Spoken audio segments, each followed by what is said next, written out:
추석 때 서울에 학교 다닐 때 되게 신기하게 생각했던 건 뭔가 하면 동서울 터미널에서 버스를 타고 이제 상주 가는 버스를 타는데 희한하게 버스에 타는 순간부터 상주 말이 나와요. 예, 무슨 상주 말이 일본 말이 아닌데 희한하게 그 신학교 전국 팔도에서 모이니까 다들 뭐 이렇게 금방 또 전도사들이 또 이렇게 말하는 직업이라서 말을 서울말 잘 써요. 쓰는데 가끔 어디서 왔는 친구인지 모를 때가 있는데 언제 다 아는가 하면 기숙사 1층에 공중전화 박스가 하나 있거든요. 저녁에 이제 되면 전부 다 이제 시골에 어머니나 아버님이 이렇게 전화를 해요. 그럼 이제 뒤에 줄이 쭉 서 있어요. 92년도니까 뭐 한 30년 전이니까 이제 그때 핸드폰에 뭐 이런 것도 없었으니까요. 기숙사 하나 이렇게 전화기 앞에 기술 쭉 서 있으면 뒤에 서 있으면 이제 그 사람의 모국어를 알 수 있어요. 그라제 뭐부터 시작해가지고 와이카나 마요새가 온갖 말이 다 나와요. 그러다가도 전화만 끊으면 또 원래 그냥 서울말처럼 나오는 걸 보면 야, 고향 가는 차만 타도 또 고향 사람과 전화만 해도 은연중에 자기들 모두에게 나오는 것이 그냥 그 사람의 사투리가 아니라 그냥 모국어죠. 모국어. 모국어는 우리 한국말을 뜻하는 것이 아니라 김창옥 교수가 이런 말을 했어요.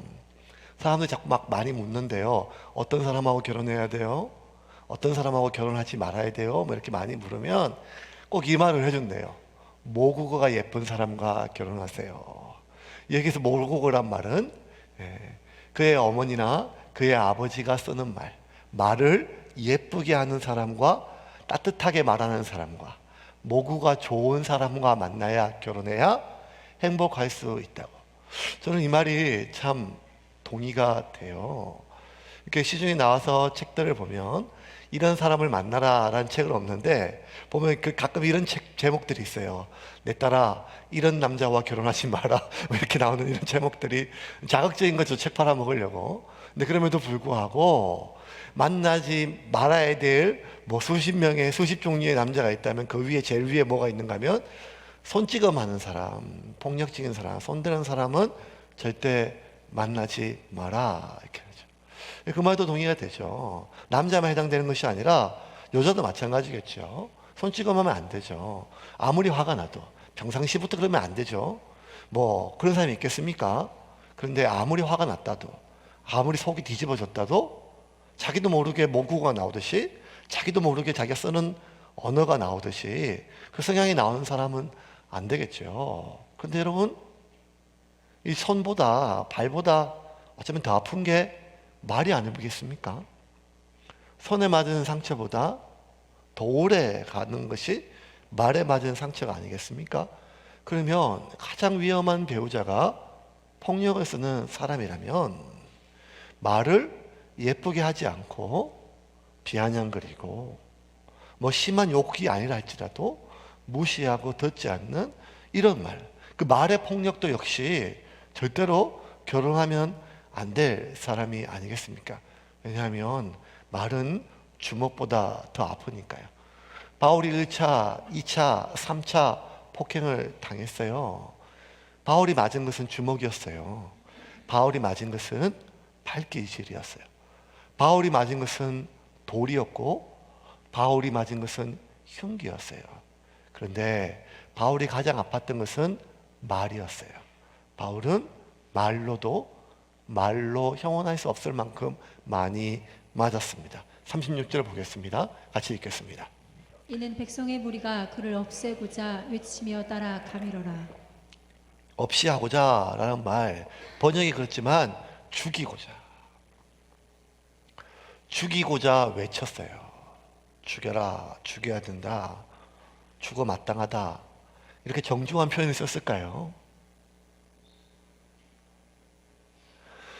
그 말들에 의해서 바울은 계속 맞는 도중에 정신을 잃기 전까지 계속 바울은 그 말에 맞았어요.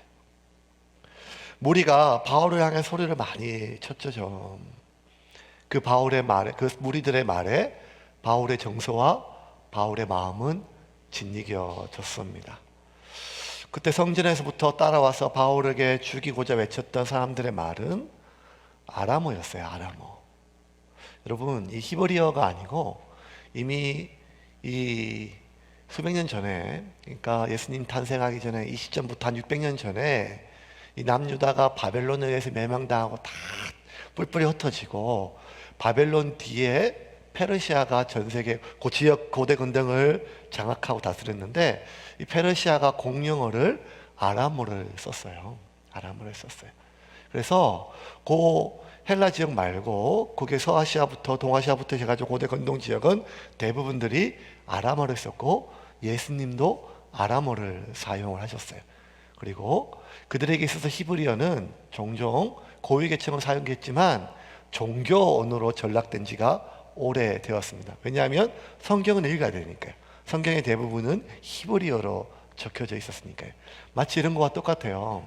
중세시대에 아무도 쓰지 않는 라틴어로 된 성경을 사제들이 읽고, 일반 성도들은, 일반 그런 백성들은 라틴어를 몰랐기 때문에 라틴어는 오직 종교 언어로 남아 있었던 것과 비슷한 거죠. 그래서 지금 바울을 죽여라, 바울을 목매달아라, 진리기다 한 수많은 백성들의 말은 아람어였어요. 그런데 그들이 썼던 언어가 어떤 언어가 중요한 게 아니라 그 내용이 중요하지 않겠습니까? 근데 그 내용은 그 언어에, 그 말에 담겨져 있는 정서와 그리고 그들의 감정은 바울을 짓이겼습니다. 성전에서 잡혀 나오면서 묶여가지고 끌려 나오면서 시작된 바울의 1차, 2차, 3차 폭행의 모든 과정에서 단 한 번도 바울은 말하지를 않았습니다. 그런데 그 바울이 한 번도 입을 연 적이 없었던 바울이 37절에 처음으로 입을 열어요. 신기하죠? 바울처럼 말 잘하는 사람이 어디 있겠어요? 바울처럼 말을 많이 했던 사람이 어디 있겠어요? 근데 자기가 지금 죽어가는 과정에, 그것도 한 번의 우발적인 사고가 아니라 1차, 2차, 3차 수많은 사람들이 폭행뿐만 아니라 말하면서 따라왔는데 바울이 말을 하지 않았던, 처음으로 바울이 입을 열어요. 그것이 37절입니다. 같이 읽겠습니다.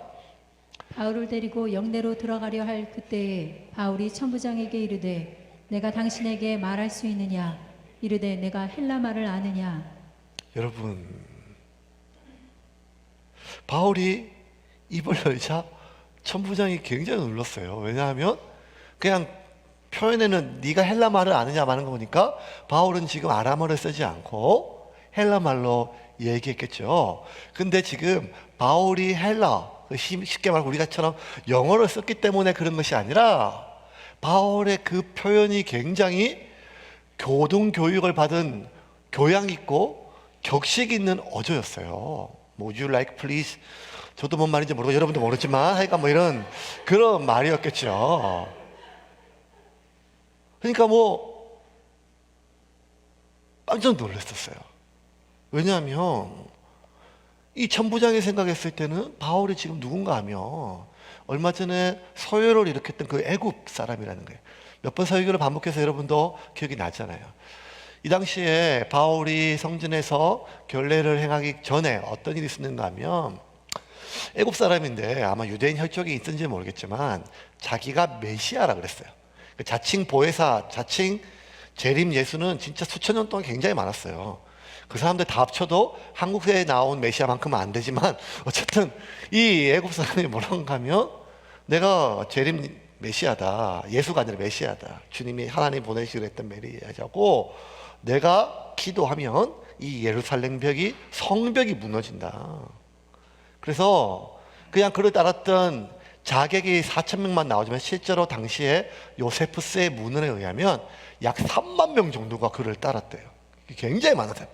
그래서 뭘 따랐는지 어느 정도인가 하면 곧 세상이 뒤바뀌고 천지가 바뀌고, 내가 말을 하면, 내가 선포하면, 내가 주문을 외면 성벽이 무너지고 세상이 천지개벽하니까 너희들은 나에게 돈을 바쳐라. 그래가지고 집 팔고 논 팔고 소 팔아가지고 헌금을 다해. 전형적인 그런 사이비 교주의 역할이에요.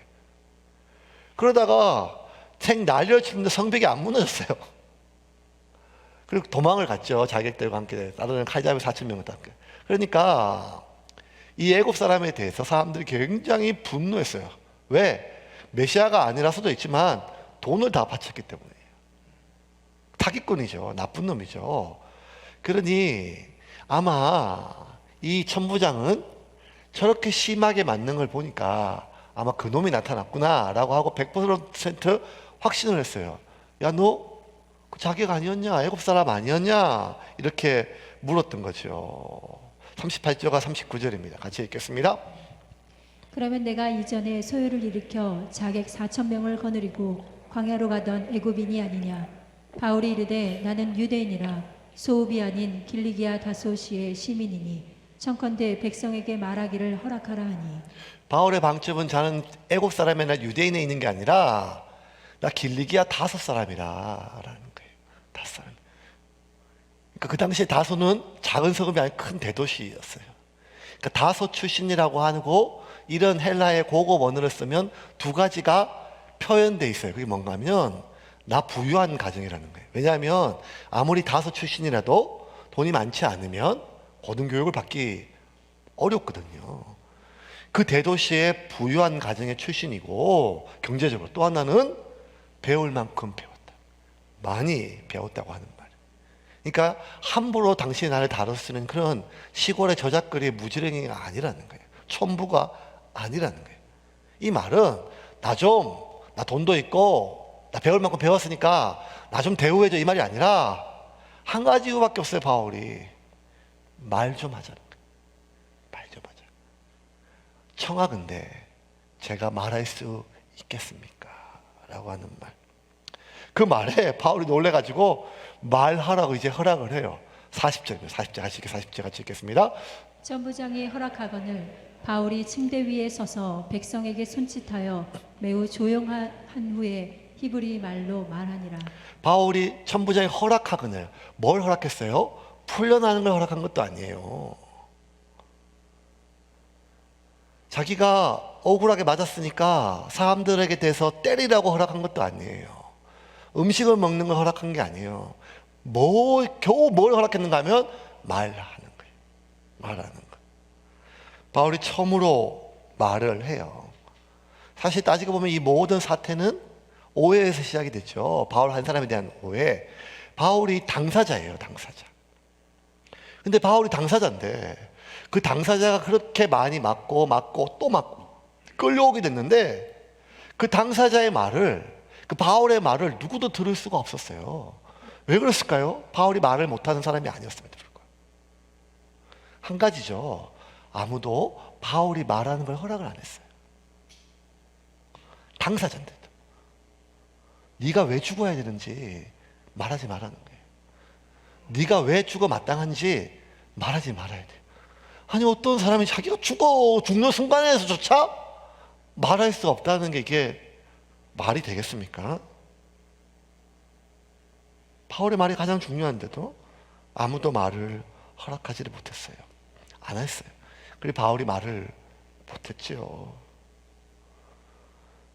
우리의 숨은 들숨과 날숨이 있죠. 숨은 사람이 사는데 가장 중요합니다. 물보다, 음식보다. 돈보다 음식이 중요하고 음식보다 물이 중요하고 물보다 숨 쉬는 게 잘 중요하죠. 그래서 사람들이 못 먹으면 곡기를 끊었다라고 하죠. 그럼 곧 돌아가세요. 그런데 그것보다 더 중요한 단어는 뭔가 하면 곡기 끊는 게 아니라 숨이 끊어졌다. 숨졌다. 숨을 거두었다. 이러면 생명이 끝난 거죠. 그러면 인간에게 있어서 가장 중요한 것은 숨이란 것이죠. 호흡이란 것이죠.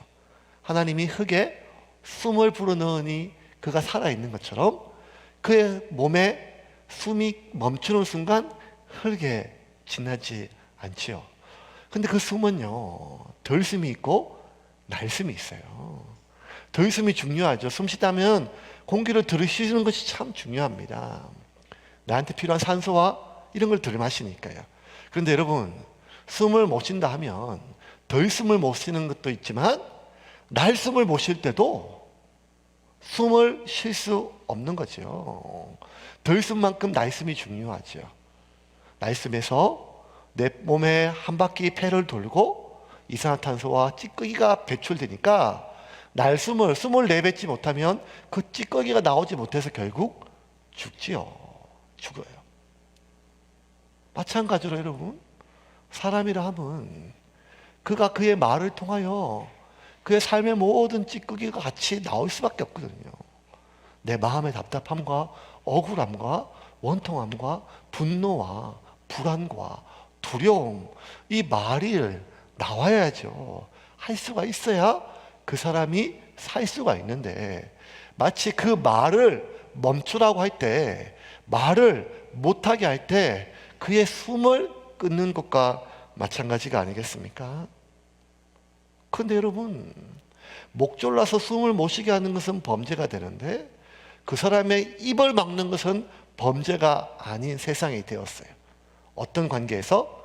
나보다 밑에 사람에서. 갑은 을에게, 나보다 높은 사람은 낮은 사람에게, 손 위 사람은 손 아래 사람에게 말하는 것을 허락하지 않는 것이 오히려 당연히 여겨요. 어디서 말대답을 꼬박꼬박 이렇게. 어려서부터. 말 대답을 한 것이 아니라 말 그대로 숨을 쉰 것인데도 그렇죠. 이제 교회가 5년이 됐어요. 교육자도 많아졌죠. 근데 저희 교회 없는 게 두 가지. 하나는 주보가 없고 또 하나 뭐가 없는가 하면 교육자 회의가 없어요. 교육자 회의가 없어요. 왜냐하면 제가 교육자 회의 하다가 공항이 왔거든요. 주보 만들다가도 공항이 오고. 근데 저는 참 회의란 게 참 힘들기도 힘들었지만 이게 무슨 의미가 있냐는 생각이 들었어요. 왜냐하면 말은 회의인데 말은 한 사람만 하잖아요.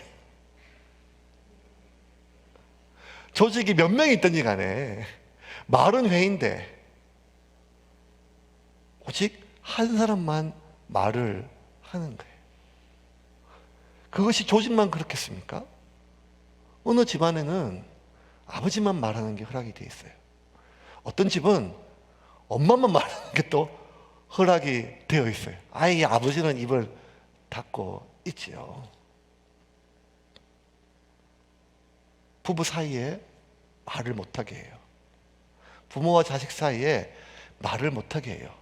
말을 못하는 게 숨을 못 쉬게 목을 조르는 건 아니지만, 그의 입을 맞도록 손으로 막는 건 아니지만, 윽박지르는 건 아니라 할지라도 말이라 하면 상대방이 듣지 않으면 그 말은 할 수 없는 말과 똑같은 말이에요. 말은 숨과 달라서 숨은 혼자 내쉬면 내쉴 수 있지만 말은 상대방이 공감하지 않으면, 경청하지 않으면, 듣지 않으면 이 말은 막혀있는 말과 똑같은 말이지요. 우리는 대다수의 관계에서 호흡이 끊어지듯 숨이 막히듯 말이 단절되고 소통이 단절된 관계 속에서의 그 사람들의 생각 속에는 이거예요. 네 말은 네가 그렇게 장황하게 안 해도 내가 다 안다는데 네가 지금 내 말을 못 알아듣는 거예요. 됐고 알아. 엄마는 네 말이 뭔 말인지 알아. 아빠는 네 말이 알아.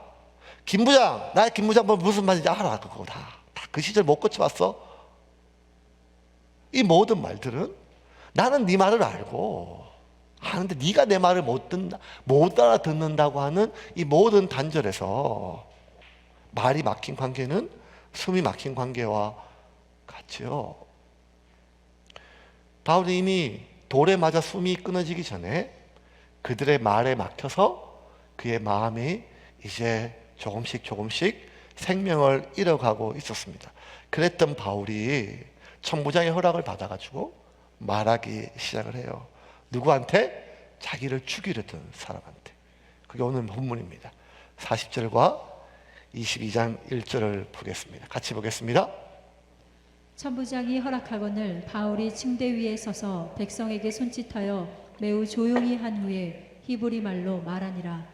부형들아, 내가 지금 여러분 앞에서 변명하는 말을 들으라. 자, 여러분 여기서 두 가지 단어가 중요해요. 바울이 말을 했는데 그 말을 대해서 두 가지 단어. 하나는 뭔가 하면 바울이 히브리 말로 했던 거예요. 히브리 말. 두 번째는 부형들아라고 하는 말.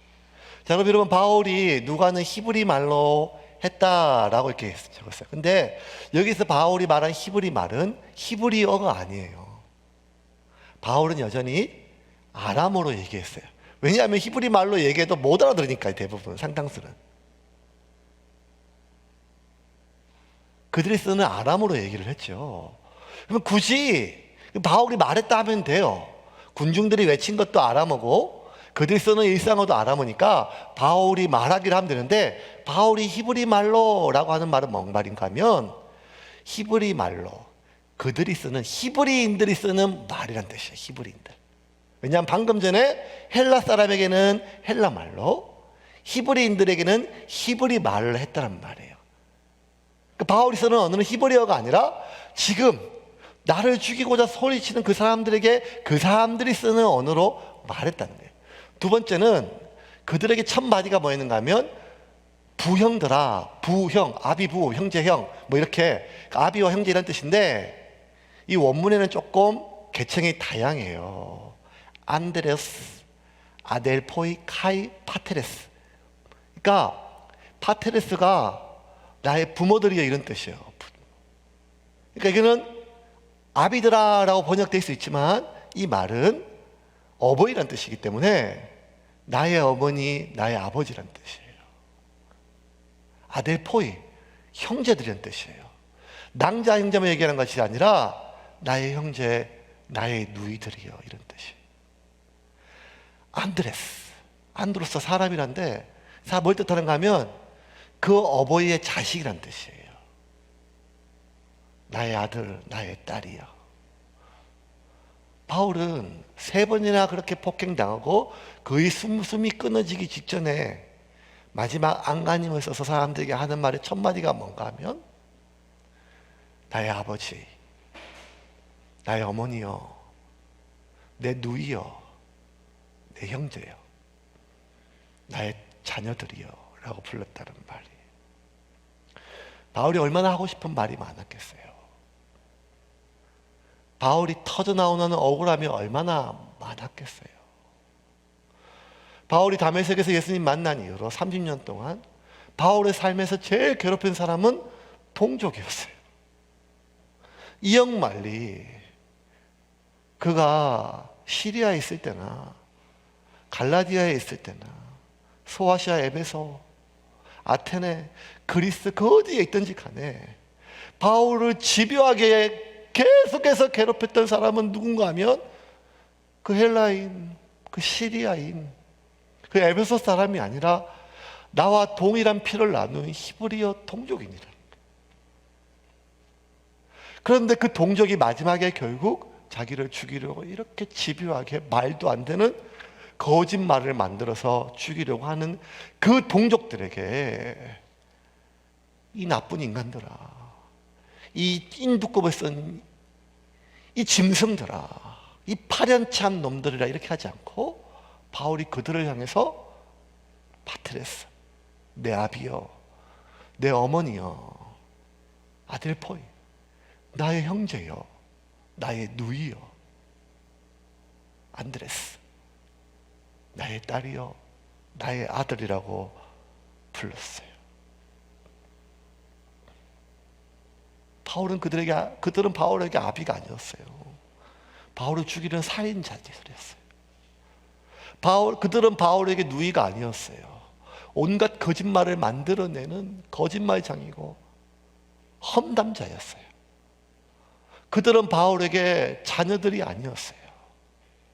바울을 가두고 개처럼 묶고 돌을 던져 짓이기는 괴물들이었단 말이에요. 그런데도 바울은 그들을 향해서 나의 형제여라고 불러요. 인간은 참 급한 위기 상황이 되면 모국어가 나온다 그랬죠. 욱할 때 모국어가 나와요. 욱할 때. 근데 이게 어릴 때부터 그런 것 같아요. 제가 안양에 있을 때 사택에서 이제 교육자들이 많이 같이 살았으니까 한 건물에 빌라동에 살았었는데 그중에 가깝게 지냈던 교육자 중에 이제 애가 셋인데 그게 하여간 되게 재미있게 티격태격 잘 애들하고 잘 놀고 하는데 그 사연이 너무 웃겨가지고 컬투쇼에 사연을 냈더니 1등 먹어가지고 벌집 삼겹살 쿠폰이 와가지고 같이 먹은 적이 있어요. 그 사연이 뭐였는가 하면 이제 둘째 아들인 것 같아요. 그 목사님이. 그러니까 간식을 줬던지 뭐 놀아줬던지 모르겠는데 하여간 간식을 빼먹다가 하여간 뭐 놀아줬다 뭐 어쨌든 마음에 안 들었는데 갑자기 둘째 아들놈이 그때 아이가 한 6살 뭐 이럴 때 5살이었는데 갑자기 화가 나가지고 이제 막 아마 이렇게 장난쳤든지 놀렸든지 그랬겠죠. 아니면 뺏어먹든지 뭐 하니까 뭐란가 하면 이 나쁜 새끼야 이렇게 했는 거예요. 제가 한 말이에요. 그 녀석이 한 말이에요. 그 목사님 깜짝 놀라가지고 사모님도 놀래가지고 막 애를 잡았던 게 아니라 막 그랬더니 뭐 교육을 시키려고 막 놀래가지고 애를 했겠죠. 야 그러면 안 돼. 그런 말 어디서 배웠어? 누가 했어? 뭐 집에서 했으면 부모에게 들었겠죠. 자기가 말가 막 하다가 그 나쁜 말이야. 절대 그런 말 쓰면 안 돼 하니까 그 녀석이 알아들었어요. 말귀를 알아듣고 아빠를 향해서 미안한 마음으로 아빠 좋은 새끼야 이렇게 그 얘기가 이제 컬투쇼에 나와가지고 벌집 삼겹살을 먹었는데 내가 낳은 자식도 내가 간식을 뺏어 먹으면 나쁜 뭐가 돼요. 내가 길러준 부모도 그렇게 좋지만 어느 순간 나의 소중한 것을 빼앗기면 내 원하는 대로 안 놀아주면 나쁜 뭐가 돼요. 그게 인간의 본성이란 말이에요. 가장 순수한 어린 영혼조차도 그러면 나를 향하여 수십 년 동안 가장 괴롭힌 건 동족이었어요. 나를 죽이려고 없는 말을 지어내고 만들어내고 모욕하고 돌팔매질하고 비아냥거리고 그러면 그들이 어떻게 나의 동포입니까? 살인자고 폭도고 나쁜 놈들이고 그리고 괴물들이 아니겠습니까?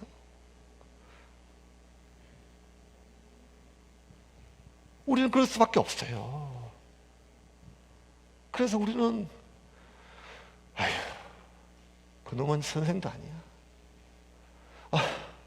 말도 하지만 그 인간은 목사도 아니야. 야, 그 인간은 아버지도 아니야. 야, 그 인간은 인간도 아니야. 타협치는 내 앞에서. 이게 사람의 마음 아니겠습니까? 적어도 나에게는 누군가한테는 선생이고 누구한테는 목사이고 누구한테는 집사이고 누군가한테는 아버지고 누군가한테는 어머니고 누군가한테는 따뜻한 예수쟁이라 할지라도 적어도 나한테는 인간이 아니란 말이에요. 그 사람이 나한테 한 짓을 보면 그 사람이 나한테 준 고통을 보면 어쩌면 이것이 지극히 당연한 건데 바울은 그들을 향해서 나의 형제요 라고 이렇게 불러요. 나의 형제요. 이거를 기록하면서 누가가 바울의 마지막 장면에서 받아 적으면서 부형들이여 안드레스, 아돌포이, 카이, 파트레스를 적으면서 바울이 이해가 안 됐어요. 이 와중에 죽어가는 와중에도 어떻게 이럴 수가 꼭 이렇게까지 해야 되느냐. 어차피 죽는 마당에 속에 있는 말이라도 하지. 이해도 안 됐고 이해하고 싶지도 않았어요. 바울이. 그런데도 누가는요 바울의 이 첫 문장이 지독하게 누구를 닮아 있다는 것이 번쩍 머리에 떠올랐어요. 그게 누군가 하면 자기가 기록했던 30년 전에 어떤 한 사람 누구였을까요? 스데반이었습니다. 스데반이 마지막 죽기 전에 사내들인 공회에서 했던 마지막 말을 보겠습니다. 6장 15절부터 7장 2절입니다. 같이 읽겠습니다. 공회중에 앉은 사람들이 다 스데반을 주목하여 보니 그 얼굴이 천사의 얼굴과 같더라. 대제사장이 이르되 이것이 사실이냐? 스데반이 이르되 여러분 부형들이여 들으소서. 우리 조상 아브라함이 하란에 있기 전에 메소보다미아에 있을 때에 영광의 하나님이 그에게 보여. 부형들이요. 여러분 이 표현은 사도행전에 2번밖에 안 나와요. 스데반 1번, 그리고 바울. 바울은 수없이 많은 설교와 연설을 했지만 한 번도 이렇게 부르지 않았어요. 마지막 자기가 죽는 이 순간에 이렇게 불렀어요. 그러니까 이 표현은 굉장히 독특한 문장이에요. 근데 이게 너무너무 지독하게 스데반을 닮았고, 스데반이 마지막으로 자기를 향하여 돌을 던지며 살기 등등한 사울을 향하여 나의 형제여라고 불렀던 그 순간을 바울은 기억하고 있었죠. 바울의 이 말이 기적을 일으켰어요. 방금 전까지 그렇게 소리를 지르고 아우성을 치고 예루살렘 전체가 들썩거릴 만큼 최고 치안 남당 천부장이 샌안토니오 요새에서부터 달려올 만큼 뒤집혔던 사람들이 갑자기 조용해졌어요. 22절입니다. 22절 보겠습니다. 같이. 그들이 그가 히브리 말로 말함을 듣고 더욱 조용한지라. 이어 이르되 더욱 조용한지라. 천부장이 한번 눈빛으로 사람을 조용히 시켰지만 더욱 조용했어요. 여러분, 아니 방금 전까지 너는 말할 것도 없어, 너는 바로 죽어야 돼 라고 바울의 입도 뻥끗이 안 시켰던 사람들이 바울이 말을 하니까 더 분노해야 되지 않겠어요? 옷을 찢고 저놈이 뭐 뚫린 입이라고 또 말을 하냐, 더 분노하지 않았겠어요? 그런데 그 사람들이 더욱 조용해졌어요. 왜? 바울의 그 말을 듣고. 어떤 말? 한마디밖에 안 됐어요. 나의 형제여, 나의 아비들이여, 나의 자녀들이여 라고 하는 그 말. 그 한 말을 듣고 더 조용했어요. 누가는 바울이 히브리 말로 말한지라 그들이 더욱 조용해졌다라고 표현됐지만, 제가 계속 설명한 것처럼 이게 히브리 말이 아니라 아람어였고, 그들이 들었을 때 뭘 느꼈는가 하면, 자기가 들었던 소문은 바울 본 사람이 별로 없었으니까 이거 괴물이었어요. 변절자였어요. 그런데 바울이 하는 그 말을 듣는 순간 자기를 그렇게 형제요, 자매요, 누이요, 아비라고 하는 말을 듣는 순간 내가 소문으로 듣던 그런 괴물은 아니네. 나와 똑같은 말을 쓰네. 나와 똑같은 자들 정서를 갖고 있네. 내가 그냥 소문으로 그 사람 얘기 들었을 때 나를 막 그냥 비판하고 모욕하고 하는 그런 악질인 줄 알았는데 그냥 똑같은 사람이네 하고 그의 말을 듣기 시작을 했어요. 자기와 똑같은 말을 쓰는 나와 똑같은 사람이란 것을 확인되는 순간, 말문이 막힌 관계에서, 대화가 소통이 끊어진 관계에서, 서로 말하기 싫은 오해에서 언제 말이 트이는가 하면 첫 마디를 떼는 게 아니라 상대방이 나와 똑같은 마음이란 걸 확인할 때. 그래서 상담이 어려워요. 제가 한마디 하려면 4시간은 들어줘야 돼요. 그 전에 하는 말은 다 튕겨나가는 말이에요. 이 사람이 나의 고통에, 나의 상황에 판단하지 않고 공감하고 있다는 걸 상대방이 확인돼야 비로소 제가 하는 그 한마디를 들으니까요. 그들은 바울의 말을 들었습니다. 기적 중에 기적이죠. 어떤 일이, 이런 일이 생길 수 있을까요? 이제 말씀을 좀 정리하겠습니다. 주님은 우리에게 때로는 무시무시한 명령들을 해요. 예수님만. 너희 오른팔이 죄를 범하면 찍어버려라. 너희 왼쪽 눈이 죄를 범하면 뽑아내라. 주님이 하신 명령이고 문자 하나도 틀림없이 성경에 기록되어 있어서 우리가 읽고 있음에도 불구하고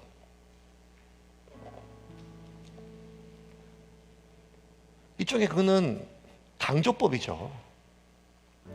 표현의 방식이에요. 그만큼 죄에 대해서 팔을 잘라내는 한이 있더라도 죄를 멀리하고 눈을 뽑아내는 한이 있더라도 죄를 끊으라고 하는 주님의 죄에 대한 경각심에 대한 강조고, 이쪽에 과장법이라 할 수 있죠. 하지만 이게 강조법이나 과장법이 아닌 십계명처럼 우리가 문자 그대로 하나하나 다 지켜야 되는 그런 말씀이라 할지라도 우리는 팔을 자르고 눈을 뽑지는 않습니다. 아니, 못하죠.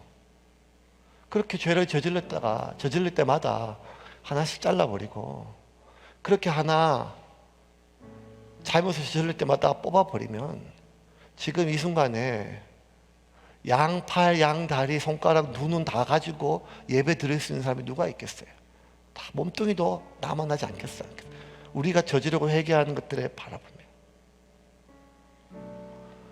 자를 수 없으니까, 뺄 수 없으니까 우리는 그대로 간직하고, 잘못했지만 이 잘못 때문에 내가 어려움을 당하지만, 잘못했으니까 이 잘못 때문에 내가 참 하나님의 징벌을 받는다 할지라도 눈을 뽑지 않고, 뽑을 수 없고, 팔을 자를 수가 없어요.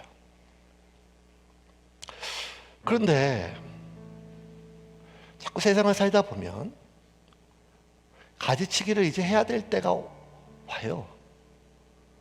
불편한 관계들도 좀 정리를 해야 되고. 요즘에 시중에 나와 있는 대부분의 책들은 대부분 이런 거예요. 보고 싶지 않은 사람 보지 말고 살아라.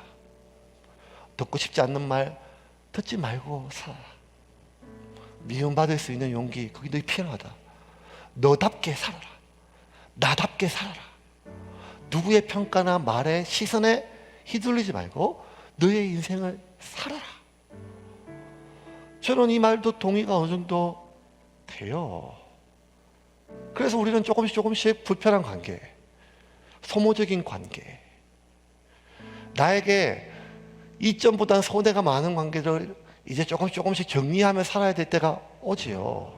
그런데 그렇게 잘라내는 가지 속에, 정리해야 되는, 정리하고 싶은 관계 속에 형제가 들어가게 돼요.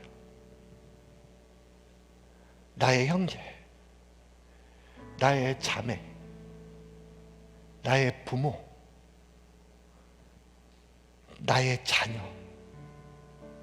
그리고 그것이 가장 확인되는 순간이 명절이에요. 돌아가는 집안에서, 차 안에서 차라리 얼굴을 보지 말자. 마지막 서늘하게 끊어지는 전화통화에서 차라리 말을 하지 말고 살자.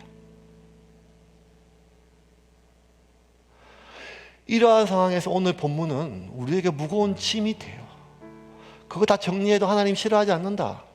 그거 다 잘라도 그 죄가 아니다. 이렇게 해야 우리가 좀 죄책감이 없는데, 바울은 자기를 향해 날라오는 수많은 돌들을 맞고서도 나의 형제여라고 불렀고, 스데반은 자기를 달려오는 수많은 돌에 온몸을 짓이기면서도 나의 자매라고 부르며 그들을 끝까지 품었다는 말은, 안 그래도 지금 살기 힘들고 어려운데 더 우리에게 무거운 짐이 됩니다.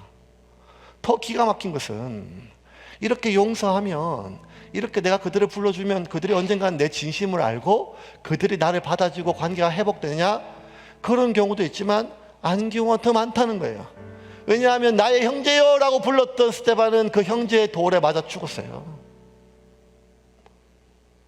나의 자매여, 나의 아비여 라고 불렀던 바울은 결국 이들에 의해서 잡혀서 마지막 길을 가요. 그럼 뭐냐? 나는 예수님도 아니고, 나는 바울도 아니고, 나는 스데반도 아니고, 그냥 내가 내 한 몸 살기도 지금 버겁고, 우리 가정, 내 새끼, 내 자녀만, 내 가족만 내가 지금 건사하기도 버거운데, 이 수많은 나에 대하여 이 억울한 관계들, 불편한 관계들, 분노스러운 관계들, 어이없는 이 수많은 관계들을 마지막 죽을 때까지 지고 가야 되냐, 이 말이란 말이에요. 저도 잘 모르겠어요. 저도 잘 모르겠어요.